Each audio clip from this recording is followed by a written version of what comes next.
Welcome to Stack Hunters. I'm Bradley Stahl. With me again tonight, Dan Williamson. Welcome back, Dan. Happy to have you back on Stack Hunters.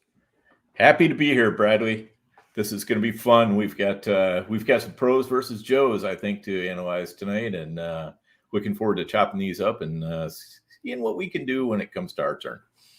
Yes, it's going to be exciting diving into the strategies that some of the pros have put in and some of the strategies that your non-pros, your Joes. Well, there's only one Joe in the Joe column. I don't know if you noticed my comment to Darren, but my 8-year-old took a quick scan of the names and was like, there's no Joe there. And Darren quickly corrected her and said, oh, well, there's actually a Joey.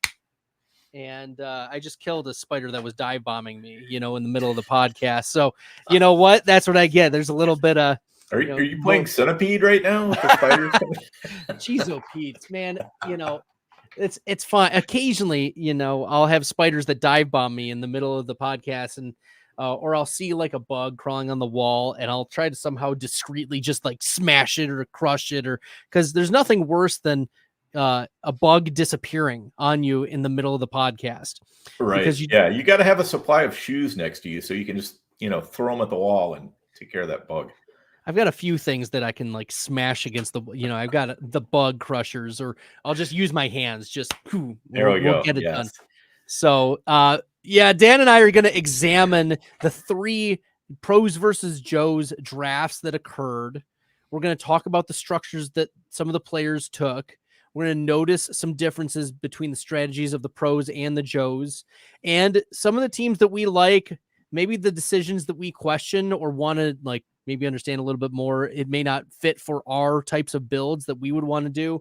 And then at the end, we're going to do a little bit of a preview of some of the trends that we've noticed, and maybe some things that are just best practices in smaller tournaments like this, where it's not quite a home league size, but it is, if you win, you get a free main event, right? A free main event for the 2024, the 2025, best 2025 FFPC year. So this is a big deal for only 70 something of us who are drafting here in the pros versus Joes FFPC. Our turn will be on Sunday night. We're going to record it. We're not going to live stream it, but we will record it. Maddie Kiwoom, friend of Stack Hunters, Maddie Kiwoom is going to be hosting us, Dan and me, while we are drafting. So it's going to be a very exciting time. Maddie's always a great host, and Dan and I are very excited. We're going to get into the FFPC best ball strategies that have been employed by the pros versus Joes contestants through the first 3 drafts right after this.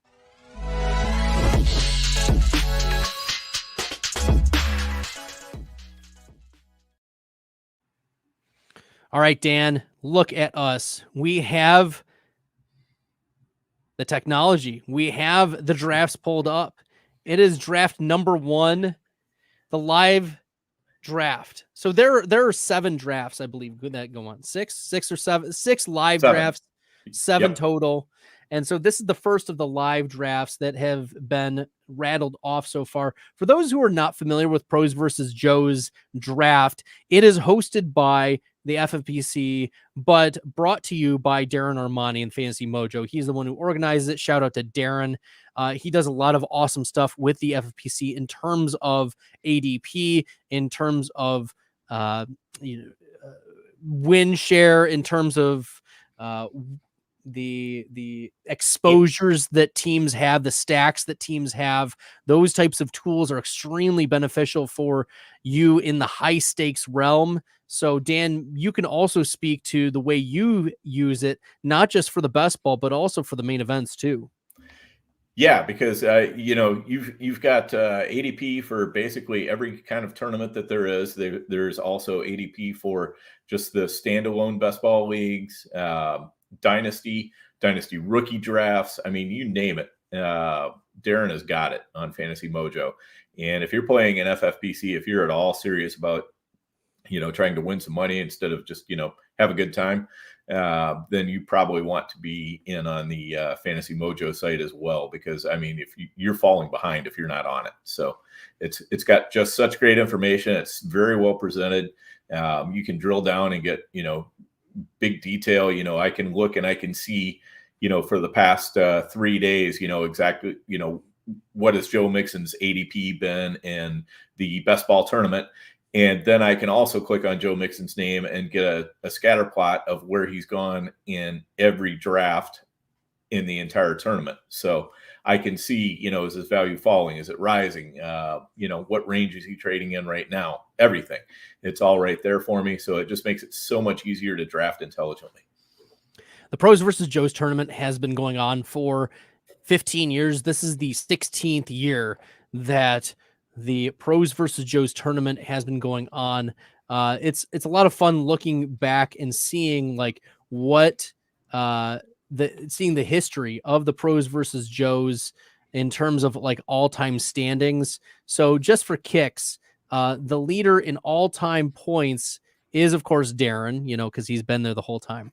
But Sigmund Bloom is second. Jared Smola is third in lifetime points. Matt Schauf of Draft Sharks. We have 2 of the top 4 in Draft Sharks in this tournament. And then Shane Hallam also here in the top 6. So you've got some other names who have played for years and years. Evan Silva was in this tournament for 10 years. Jake Seeley was in it for 9. There are some, Mike Clay was in here for 7. JJ Zachariason, who is in our pod, this is his 8th year that he will be in this tournament. So you've got like Rich Rebar, you've got Nelson, Todd Burrows. You've got a lot of people who have been guests on our podcast or other Player Profiler affiliate podcasts as of recently, and they've been in this tournament for some time. We also have in this live draft number 1, Theo Greminger of the GOAT District of Player Profiler. He was drafting out of the 6 hole. We'll start with his team because I loved it. I texted Theo at the end of the draft and I said, wow, this is a delightful team that you assembled here. He started with Jamar Chase and Marvin Harrison and then came back with Kyle Pitts and a mid-4th round Josh Allen. I was texting Theo before this, and I said, Josh Allen, that was a great pick. And he's like, yeah, 4th, 5th round pick. Josh Allen is an auto smash. Dan, how are you approaching Josh Allen? Given what situation he's in right now, it feels like the offseason has all been about what weapons Josh Allen has or doesn't have, et cetera, Diggs and Keon Coleman, blah, blah, blah. But I think people are like losing the forest for the trees, for a second, like in terms of like, we still have Josh Allen. He's been the quarterback 1 in fantasy for the last couple of years. And there's not really been any, concern even with the offensive coordinator changes that we've seen. So I like this pick. What are your thoughts about Josh Allen in particular, dropping to the 4th round and the first quarterback off the board? Yeah, I mean, that's a spot where, you really want to take him. In general, I tend to shy away from the elite quarterbacks in these best ball formats because of the fact that you can cobble together similar production and weight with, because you're going to be drafting a couple quarterbacks at least anyway. So a little bit later you can get similar production. But once you get to the 4th round, I mean, then you've got to start taking guys like Josh Allen, Jalen Hurts, Patrick Mahomes. These guys make total sense here because they can, have absolutely huge weeks. And, that's what we want to see. So, and what it does is it allows you then to, push off the rest of your quarterbacks until later. So it gives you a little bit more freedom to, to get one more running back or wide receiver or tight end or whatever you need, kind of in those, like round 7, 8, 9, 10, something like that, where a lot of people are grabbing their second quarterback. You don't even have to worry about it. And Josh Allen in particular, I mean, the less he can do with his arm, the more he's going to have to do with his legs. And either way, he's scoring points. So it doesn't bother me at all to, what the condition of his offense is. I mean, I know overall it's going to matter sooner or later. But I think they have enough parts to make it all fit together there. Just because we can't exactly see it, how it's all going to work out from the front side doesn't mean that it's not going to work out. So I have a lot of faith in that offense. I have a lot of faith in that offense too. And, in particular, just Josh Allen himself, he's still my projected quarterback 1. And I have FFPC tight end premium rankings in particular, and best ball rankings that fit for this type of format. Josh Allen is my 23rd overall projected player in terms of best ball value rating. So I think that Theo's getting a great deal in terms of what value. He's still my quarterback 1. So like a 2-3 turn type of player that you're getting in the 4th round. Those are the type of like edges that still exist, in these types of runs. If you're taking Josh Allen at the 2-3 turn, or like we saw last year, like a Diggs Allen start in underdog formats, that was pretty common, and it still paid off because you were getting the quarterback 1 by a mile, and Diggs did disappoint last year in terms of paying off his ADP. But if you have that type of edge at that singular position, Allen can access ceilings that it's really difficult to see a Trevor Lawrence access, or a Jared Goff access, or a Kirk Cousins, Justin Herbert access, given their, situation. So, the Josh Allen pick is really nice. And then you come back, stack with James Cook, and then hobbling together some wide receivers as you're going forward, but really not taking a running back to round 5. It's James Cook, and then going DeAndre Swift, Chase Brown in round 10. Now it looks like, Chase Brown is getting a lot of love in the camp. There's a lot of positive buzz about Chase Brown. I know you've been pro Zach Moss, Dan, and Zach Moss was the new free agent. He was signed this offseason, but have you shifted your opinion at all on Chase Brown versus Zach Moss, or is it still clearly Zach Moss, the running back you want in Cincinnati? I'm still team Zach Moss. I don't think anybody ever thought that Chase Brown wasn't going to, have a decent sized share of this backfield. I certainly didn't. The prices that we're paying reflect the fact that, we think this is probably going to be, some sort of a like 60-40 split or whatever. But I still see Zach Moss as probably being the guy on the goal line. He is a good enough receiver that he is going to get, enough receiving work. Chase Brown, I think, is probably going to be the guy who comes in, and he's not going to be the third down back, because I don't think he's good enough in pass protection. They only used him on, I think, 2 third downs all last year. So that has got to change. Now if we see evidence further in the preseason that, all of a sudden, he's become super trustworthy, then great. But, Mark Garcia and I were talking about this last week. With Joe Burrow's problems staying healthy, I don't think they're going to put Chase Brown in positions where he's going to get Joe Burrow killed. So I still see Zach Moss having a big role in this offense pretty much no matter what, unless he gets hurt. So I think Chase Brown is more still the change of pace guy. I do think he's got a good amount of juice. I mean, I do like him. I do like to have shares of him as well. But Zach Moss is the guy I think who's going to come away with more fantasy points at the end of the day.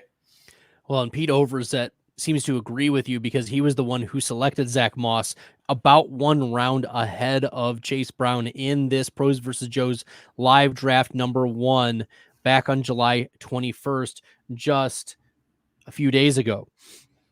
Now, there are a few other builds that are very interesting here. We'll start with Trends'. We talked about Theo's. Trends goes 4 straight running backs. He goes Bijan, Saquon Barkley, Travis Etienne, Josh Jacobs. There are a few flags for me in this type of build in a best ball format.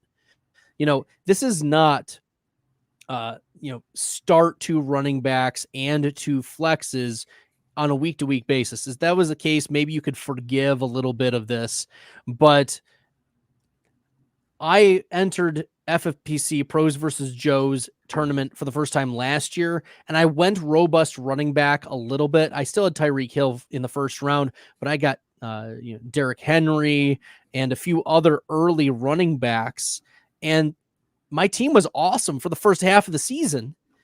I was the number one team, Dan, for like the first 10, 11 weeks by far. And then injuries happened. And that's the type of thing that like really worries me about a build like that, is that Trends is going to feel like, oh, I won this league right off the bat for the first 5 weeks, 6 weeks, right? We've got Bijan, Saquon, ETN. I love ETN's value. That's a good price for him in like middle of round 3. I'm not a big fan of Josh Jacobs, but I'm not a big fan of how the wide receivers turned out for this team. How are you thinking about how Trends attempted to attack this? It's a very different build than any of the others here in this draft number 1, Pros versus Joes. Yeah, this is what I call a thin path. If he can walk the tightrope, all of his running backs stay healthy, and he gets good solid production from his wide receivers. He basically, what he's counting on is he's going to have at least one running back in his flex every single week. And he probably needs 2 running backs in his flexes a lot of weeks, unless one of his wide receivers really steps up and shines in a way that seems a little bit unlikely to me. So he's looking to bully everybody with the running backs. He did structure his build pretty well, given how he started out. 4 running backs, he only took 1 more the rest of the way, which is pretty much what you've got to do if you're going that running back heavy. You can't keep taking running backs. So he really majored on taking a lot of wide receivers. He took 4 tight ends. He took 3 quarterbacks because he started quarterback late, which allowed him to build up a little bit more at wide receiver before he pivoted over to quarterback. So, it's all built pretty well for a robust running back build, but they're just so hard to pull off.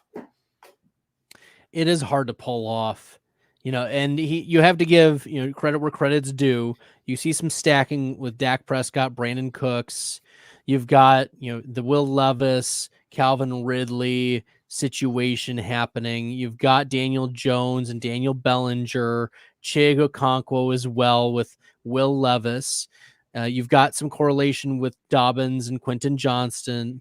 So you've got, and of course, Keon Coleman, Khalil Shakir, Ladd McConkey as well, the LA Chargers. So there is some consolidation and contingency plays. But once again, it feels like contingency play at wide receiver is not as optimal as contingency play at running back. And so that's my feedback to this, Joe, is the contingency philosophy. Now, as Dan said, anything can win. It's just we see the pathway is very, very thin for Trends.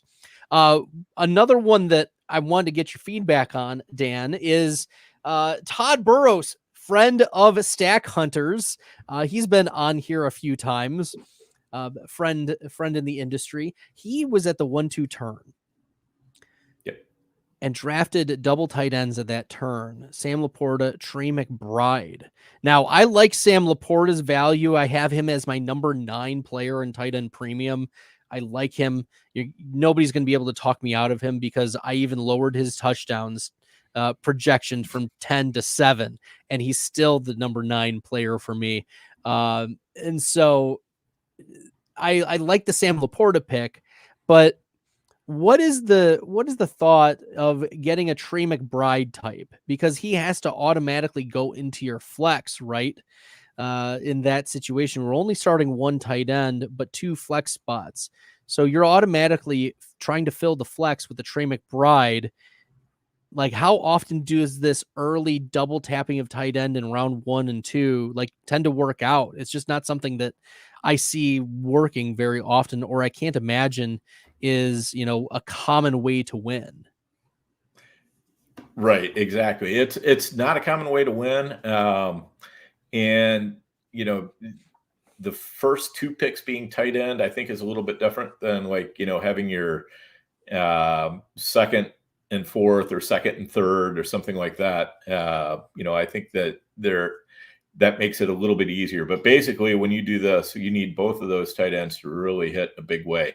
Like they need to both be, top 5 tight ends, and it's got to be an up year for tight end scoring, not a down year for tight end scoring, for this to pay off. But and then looking at what he did the rest of the way, I mean, basically he got himself a couple wide receivers, and then he sort of went away from wide receiver again, mostly until the 13th round. And then, he's for the most part making it up with volume the rest of the way. He did grab one more tight end at round 20. Whether he needed to do that or not, I don't know. I mean, in 20th round, you just put in whoever.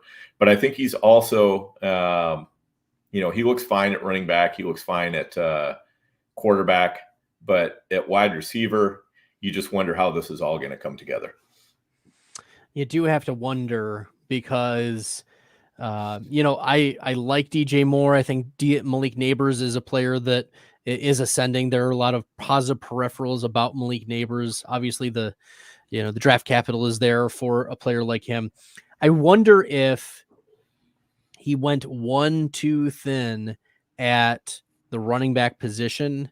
It maybe in round like 13, 14, 15 could have picked something like that, in terms of like just getting one more guy who had contingency upside, because you've got a lot of like expected split plays like Charbonnet, Austin Eckler, Jalen Warren. They're expected to split at running back. Ramondre Stevenson, I think that he's going to get the majority of work, but maybe you're also thinking that Aaron Jones is going to be splitting work with Ty Chandler. So I wonder if there was at least one more player that could have fit at a high upside contingency, like a Tyler Algier or a Braylon Allen type that could, if things fall right, you could have a mega team, if you've got that RB1 on lockdown, that you got at a major value later in the draft. Yeah, I think there's something to that. The nice thing is all of his running backs have some standalone value. So he's not going to be completely starved for running back points. It's just, is he going to be able to get enough boom weeks out of this lineup? Aaron Jones, I think, and Ramondre Stevenson have the potential to provide some boom weeks. But their booms typically aren't going to be as big as, some of the other running backs that you might be able to draft. Obviously most of those would be coming earlier, but I think you need more wide receiver firepower to be able to pull off a running back core like this. One other thought, and sorry to go back to trends again.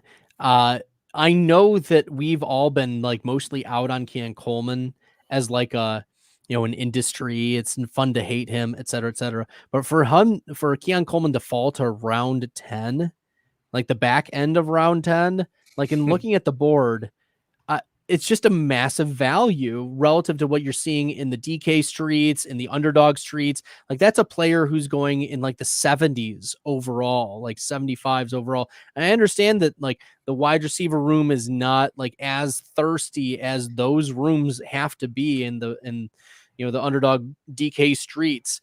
But Keon Coleman going in round 10, I feel like, relative to other platforms is a nice little value for trends. Yeah, definitely. And just to quickly highlight a couple of other builds that I really like here. We already talked about Theo. I really like what Peter Overzet did, and I really like what Matt Schaaf did. The way that they put together these teams, the type of players that they put into their builds, it all makes sense. Like these teams are very, very well constructed. Like just taking a look at Peter Overzet, he's starting off with 4 wide receivers and a tight end, goes out and gets Kenneth Walker, who should have the lead role in Seattle, comes back with another wide receiver. He gets Jaden Daniels, who's, I think, a very underrated quarterback who's got, dual threat scoring. And then he still gets Zach Moss in the 9th round, which is, a major steal. Comes back, pairs up Tua with Tyreek. He goes and gets Komet, and then he starts really hitting the running backs for most of the next rounds. He did add in a 3rd quarterback. He did add in a 3rd tight end. And it's just, for the most part, it's really high upside guys, so he's got his 2 starting running backs, and then he's throwing in guys like Kendre Miller, Ty Chandler, Tyler Algier, Audric Estime, Will Shipley, all guys who, are going to benefit from chaos. So if the running back position goes to heck like it normally does, hopefully he's got a guy who walks away a winner from that, and he can add it to his guys. So I really like how that team is constructed. I agree. That is a very well constructed team, a well executed 0 RB build. Stacking is evident. High upside swings are evident. There's even value of Jaden Reed in round 7. I think is a really nice selection. To get round 5, Zay Flowers feels nice too. It's it's a breath of fresh air compared to where you're seeing him go in other places. To get 3rd round Nico Collins is really nice. I like that upside. There's a lot of week 14 buys, but that's going to be across the board, and that's what happens sometimes when you're hunting stacks. So we're going to look at draft number 2 here in a moment, but first we're going to hear about the FFPC. Hey, why do we partner with the FFPC? Because they have the widest variety of fantasy football formats, and it's the easiest place to find all types of fantasy football contests in the world. What if you want to play for high stakes? Well, they have a $6 million prize pool with their Fantasy Players Championship. They also have way too early best ball leagues that start in February and Dynasty leagues. They have the closest thing to a liquid market for orphans that there is in all of Dynasty. And the FFPC has sponsored us for half a decade because we are actually delivering information that can help fantasy gamers, and they're generating so much interest and bringing in so many new users, casual users even. The FFPC creates a unique experience where you can both compete against the best and make money. Use promo code UNDERWORLD to get $25 off your first team. $25 off your first team at the FFPC with promo code UNDERWORLD. Go get it! That's right. Go get it on the FFPC. Before we get into draft number 2, we have a shout out. Good luck in Pros versus Joes next week and for all your other drafts except where I'm in. Thanks, MP60DC4L. We appreciate you. Shout out to you. He's a long-time listener. Love having him around on the show. He's always asks good questions, and he does a lot of, especially the Superflex FFPC tournaments. He's quite often posting boards on Twitter and has some really interesting boards up there. So great guy to follow if you're not. Definitely. Here we go. Draft number 2, IPA Division, 9 p.m., July 22nd. And we have some pros and Joes. This was the Draft Sharks sponsored draft in a sense. You had Smola and Hallam in this draft. You also have 0 RB King himself, Sean Siegel, in here with Ben Gretsch. Debro is in here, who has been on Stack Hunters with us. Josh Larkey also has been on here. So there's been a lot of people that we know in the industry showing up in this draft. And I stole this off of Darren's Twitter. So shout out to you, Darren Armani at Fantasy Mojo. He was the one who shouted out or highlights Debro's, and we can't ignore Debro's team. Jamar Chase once again, Drake London though. And then starting with those, and then Kyle Pitts. It's like the Jamar Chase, Kyle Pitts round 1, round 3 is what's been highlighted so far. I feel like we need to highlight some other teams. But what's interesting about this team is that it followed almost, a similar quarterback build to Overzet in terms of going with Jaden Daniels, getting a Tua or a Kirk Cousins, the stacking with that early wide receiver, and then going Drake May late. And, an interesting part is that, you needed that week 12 Kirk Cousins to offset both May and Jaden Daniels in week 14 bye. The one thing I learned, Dan, is you just can't afford to take zeros, especially at the quarterback position in these types of places, even for 1 week, because that can be catastrophic. So even getting 10 points, 12 points, 15 points, you just need to hobble your way through the bye. You just can't take a zero. So, yeah, case in point, I had a team that was like 200 points ahead of the rest of my league last year in one of these best ball drafts, and I ended up losing all 3 of my quarterbacks by like week 8. I still managed to finish in 3rd, so there is that. But yeah, I did not have a single quarterback point after like week 8. It was absolutely ridiculous. It's so frustrating too, but that's the thing. I mean, I even had 3 quarterbacks. I did a lot of builds last year where I only had 2 quarterbacks, and some of them ended up being too fragile. And I paid the price on those, but that one was one where it was like, man, I had a real juggernaut, and still, lack of quarterback points will kill you. In these types of drafts where it's 20 rounds, there's not a reason to not take 3 quarterbacks. I'm already taking a lot of 3 quarterback builds. It's about 50% of my builds are 3 quarterbacks, even in 18 round drafts. And part of the reason why, well, there's 2 reasons, Dan. One is, I talked with Matt Kelly about this. You can't afford to take a zero, number one, but we've seen over the last few years, since the NFL schedule has increased to 17 games, the amount of games missed by starting quarterbacks has significantly increased. And so we need to plan for that. We need to assume that there's going to be more games missed by the starters because they're taking more hits. It's an extra 6%, more of the season, which means that there's an extra 6% chance of injury compounded. So really what we're looking at, is more of like a 7-8% chance that those 2 quarterbacks are not going to be available. And so the reality is that's going to take you out of contention significantly if you're hurting there and have zeros. The last point is that the quarterbacks, in especially half point, but even this is still true in full PPR, quarterbacks tend to score the most points. You're maybe not top 5 wide receiver, maybe not top 5 running back, but they score more than your top 10 running back, more than your top 10 wide receiver, more than your tight end. So you do want to prioritize them and what weight that position carries and contributes to your team. So if you can get late round Drake May, late round Bo Nix, late round Daniel Jones, who have shown upside in the past or have profiles that could have upside in the past, like that, those are the types of things later on in the draft that I'm very interested in. Yep, totally.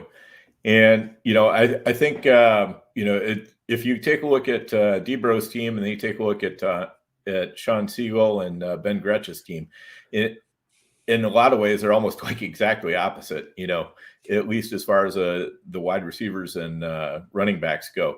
Because Debro starts off with a couple of wide receivers. He goes and gets his tight end, which, Sean and Ben also did with Dalton Kincaid. They got their tight end early.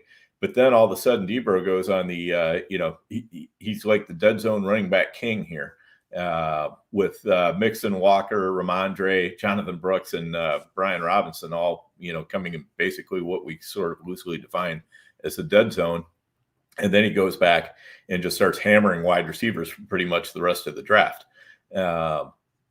Whereas Sean and Ben, they get their hero running back, they get their hero tight end, they follow it up with another tight end a couple rounds later. But other than that, they're just pounding away at wide receiver. And they've got a nice mix of, guys who are high performing veterans, as well as, some guys like Brian Thomas, Jordan Addison, that have basically room to move up, and continue to improve in their, first, second season, whatever. And Wan'Dale Robinson, who's hoping to have an uninjured season coming here soon too. So just kind of an interesting way that they went about it. And then, they went back and they got a high upside, just like Pete Overzet did in the last one. They got the high upside running backs, Marshawn Lloyd, Kamani Vidal, Ray Davis, Bucky Irving, and then later on,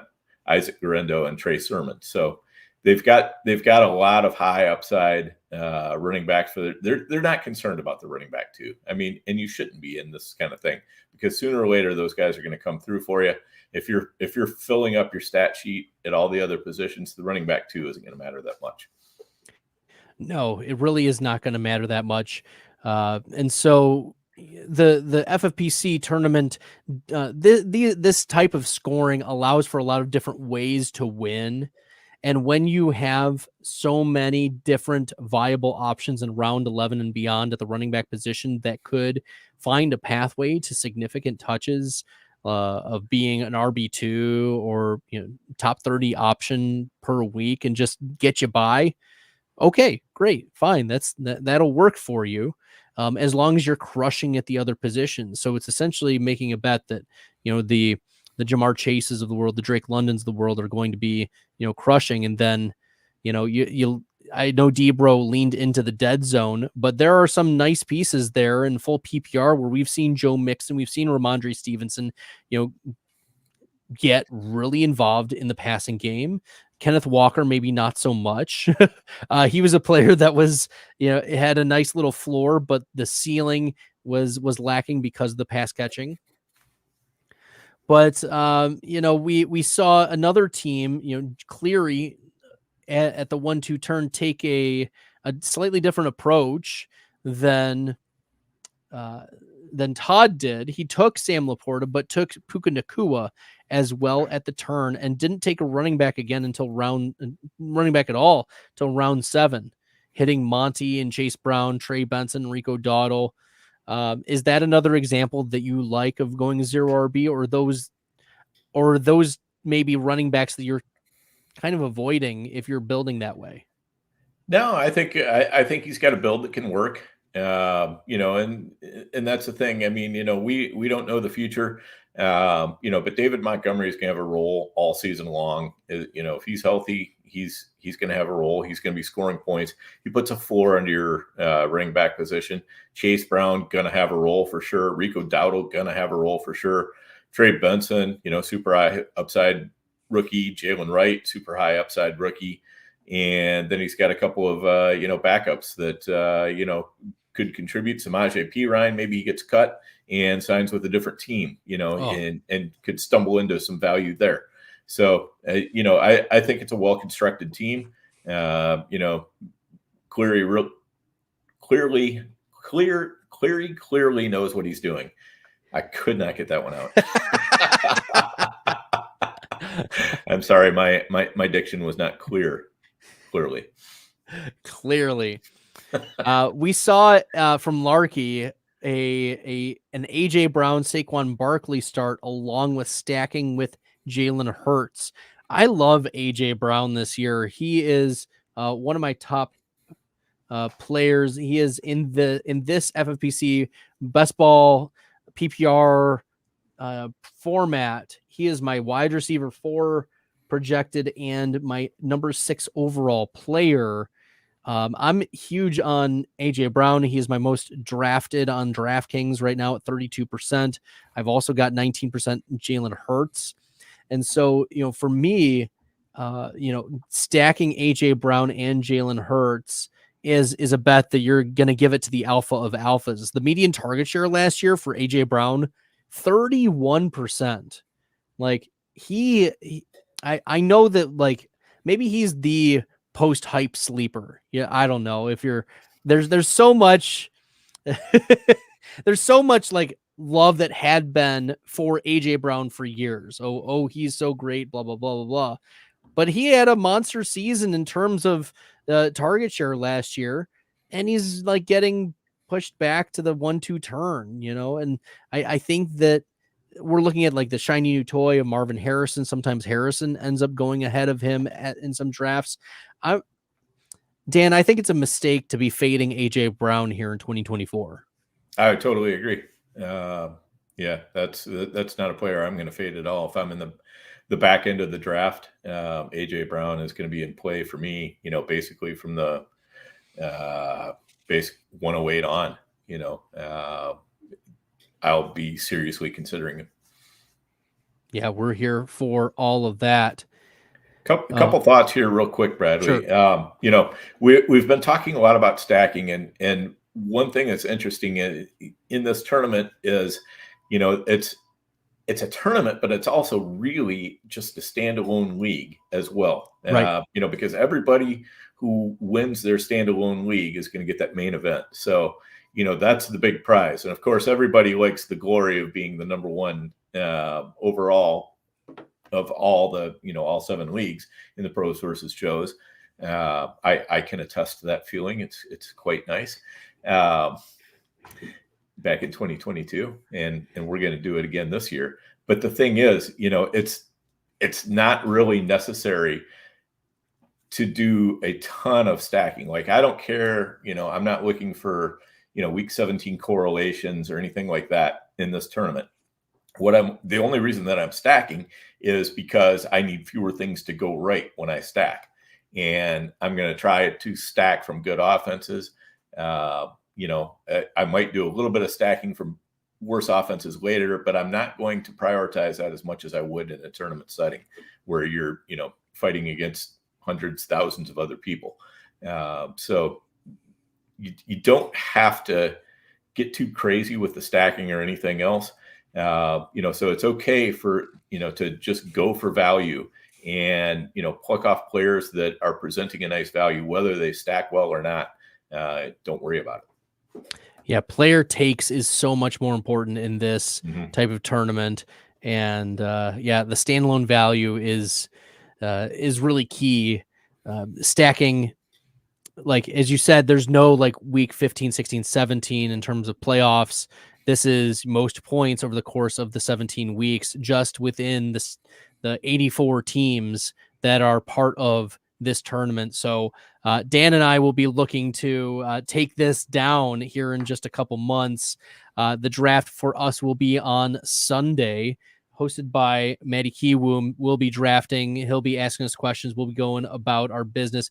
We will not be live streaming it. It will be recorded and we'll post it for next week. But before we get into live draft number 3 and the one that we'll be reviewing, we have a word about our draft kit at Player Profiler. Hey, it's the Podfather. I have great news. The draft kit is live. It is world famous. Why? Because it is the best resource for winning fantasy football championships that exists. There are rankings and cheat sheets for every format you can imagine. We have projections both at the team level and the player level. And wherever you are, you can click on a player, open them up, and see in-depth written analysis about what to expect in fantasy football from that player this year. And then you can click on the team, and you can get even more in-depth analysis, all the drivers of fantasy production, both in a positive and negative direction for that team, including a signature trend. And the graphics are incredible. So these team insights, they give you the team-level projections, the vacated targets, the vacated ARs. And we added a bunch of features. I mean, individual cheat sheets for Theo and Billy and Dario. So you could take your favorite analyst and download their personal draft cheat sheet. And then in the commissioners section, Memphis Young lays out everything you need to know to manage a league. The best minds in the industry contributing analysis. It's certainly not the most inexpensive draft kit on the market, but it is the best. Playerprofiler.com/draft kit. Playerprofiler.com/draft kit. Go get it. That's right. Go get the draft kit today. You can also download my draft cheat sheet. Just to let you know, it is in the draft kit. So if you're like, I want Bradley's draft kit, it is available. Once you get your draft kit, you can get my cheat sheet. It's right there. Dan, we've got number 3 right here. Just happened a couple days ago. And this was one we were glad we were not in, because we don't know if there's going to be a winner coming out of this. It was a real tough crowd, real difficult real difficult board. We see 5 tight ends go off in round 2. Yeah, as it turns out, they probably should have, instead of calling this the bourbon division, it should have been called the purple drink division. The purple people eaters were out in this night. Jeez, oh Pete's. Yeah, we've got 1, 2, 3, 4, 5, 6, 7, 8, 9, 10, 11 tight ends in the first 4 rounds. So yeah, everybody's into the elite tight end, and everybody had their own idea of what an elite tight end was. So that's pretty wild, and that definitely pushed some values down at other positions. So I think there were a couple of drafters who took advantage of that. This is where, Dan and I a couple weeks ago talked about 10 commandments of drafting, and one of them was reading the room. It was understanding what trends, what everyone else was doing in terms of, is there going to be, for instance, in this draft, a tight end run? And there was a quick one, Murchison, Hines, Harris, Garcia went off with 4 tight ends in 5 picks. So this was a tough room to be able to get one of those elite tight ends. If you weren't, in the first 6 picks, you weren't going to get one of those elites. Maybe it was Mark Andrews, maybe it was Kyle Pitts. You're hoping that one of those guys were going to get it done for you. But ultimately that was not the case. So let's take a look here. I'm seeing a lot of green as well go off the board low. It was a 0 RB build. We don't see a running back go off till James Conner in round 7. But I can't really call Harris. Maybe 0 running back through 4 rounds isn't enough to call it the 0 RB. Same thing with Garcia. So this was not as 0 RB heavy as other boards that we had seen earlier in the night. And that's just maybe something we also have to take in consideration. There was a lot of tight ends and a lot of running backs that went off the board in the first couple of rounds, even though there was value on players like Devon Achane, who came into the middle of the 3rd round. I have Achane valued, much earlier than that, even in this type of format. I'm trying to pull it up here, but nevertheless, Achane is my number 16 player in this type of format. So I don't know, Dan, what are some takeaways that you have about this board here?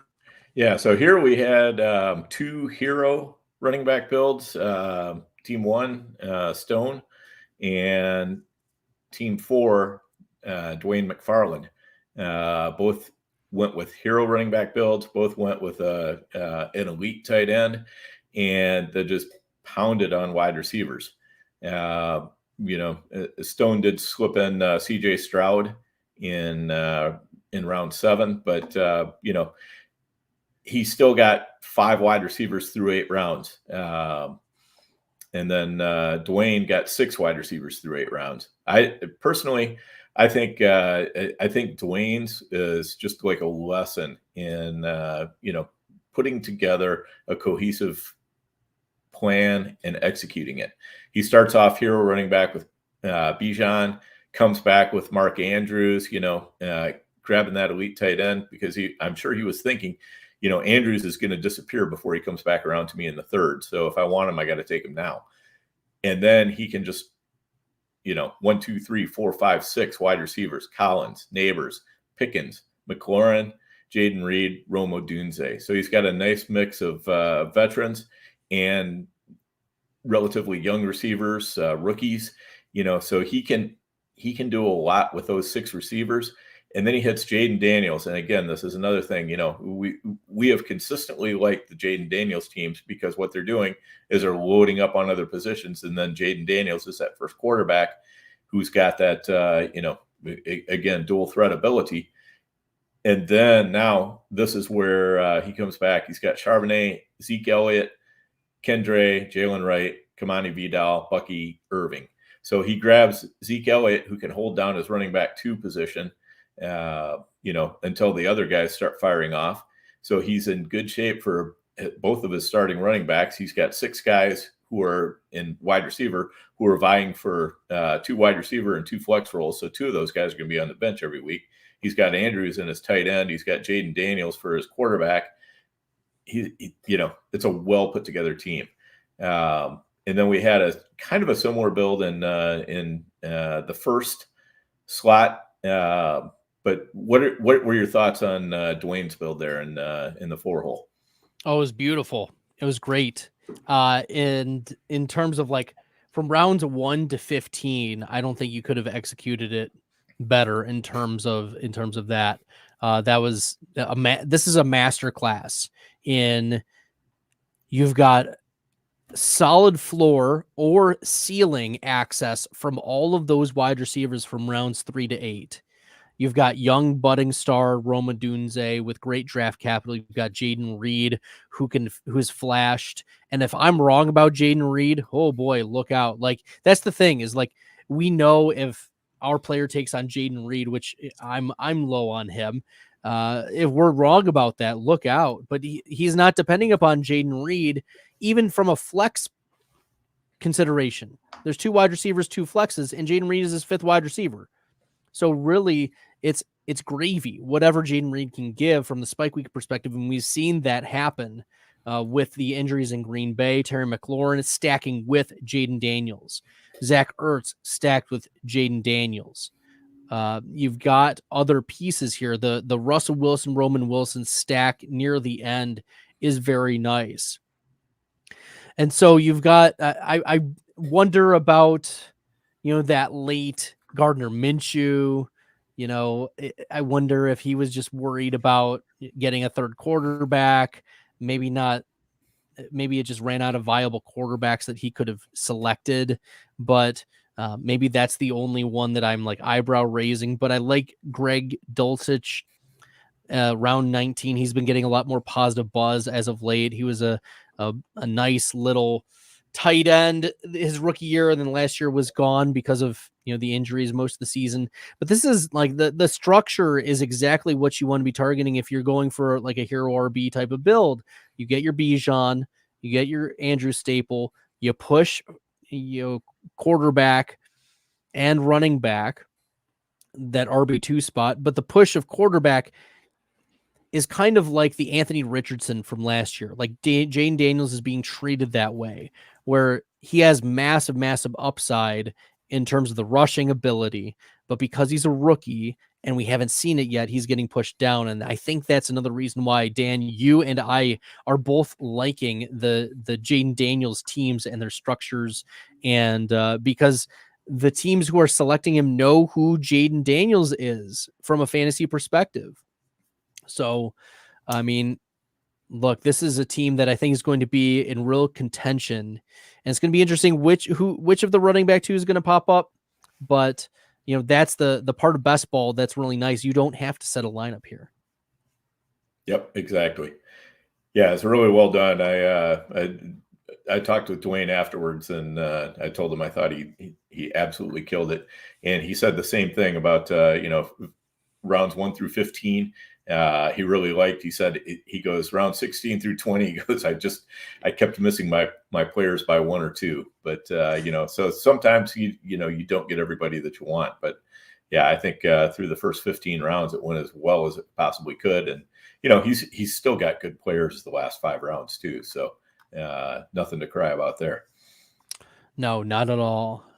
One player who I didn't notice was drafted, and I'll have to check the ADPs on Fantasy Mojo, but one player who was not drafted that I didn't see was a certain quarterback, Dan, at least for now in the FFPC streets.